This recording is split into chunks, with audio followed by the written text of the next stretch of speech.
It's now time to turn our attention over to the weather side of things. And joining us now is Nebraska Extension's Eric Hunt. Eric, we've seen lots of cold weather over the past week.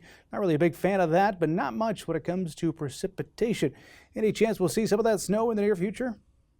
Well, thanks, Bryce. More of those chances of snow here shortly. I want to start by talking about the cold temperatures earlier this week, particularly on Tuesday morning when most of us had temperatures of 10 below or colder for our lows. And for most of northeastern Nebraska, our wind chill values were 30 to 35 below.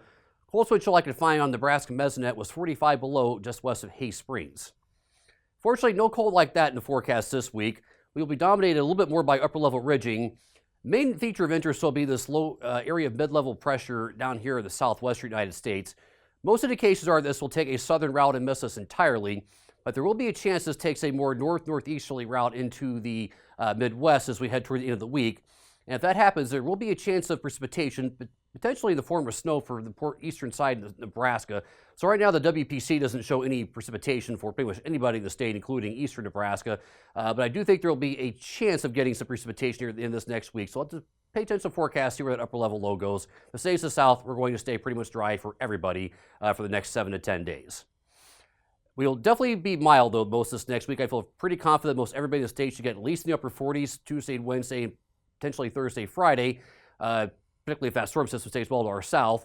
And I think actually, given the lack of snow cover, there's going to be a reasonably good chance a lot of us will get in the 50s at least 1 or 2 days this week. So a nice warm up compared to what we have had. CPC is also relatively bullish on us being warm to the end finish out the month of January and first part of February. Current indications are, though, that we will see a cold snap move back into the region by about February 2nd or 3rd. So the end of this forecast probably will be a little bit colder than what it is currently depicted. Precip expected to be relatively dry in the month. Now, again, that's going to depend on that storm system staying further south. If it takes a little more northward track, we definitely could see some precipitation across the eastern portion of the state. Looking a little bit deeper in the crystal ball, indications are that we will probably go back over a bit colder as we head into February. Now, this is not a complete consensus, but most of the models are showing more troughing coming into the northwestern U.S., spilling into the central plains, and that will bring colder temperatures back into our region. And there will be some chance that we could actually have a couple of really cold days in there again like we just experienced. Hopefully not quite that cold, but certainly can't discount it entirely. For precip, you'll notice that they don't have us in the above average, but they don't have us in the drier than average too. So there may be some chance of getting a more active pattern in here about, say, February 5th to the 10th. That would increase our snow chances across the state. And we have really not had much of that for most of us so far this season. Speaking of that, pretty much the entire state has almost no snow cover here as of Wednesday morning. We do have it down here in Florida, so the capital of Florida, Tallahassee, actually has more snow on the ground than the capital of Minnesota. Not very often you're going to see that.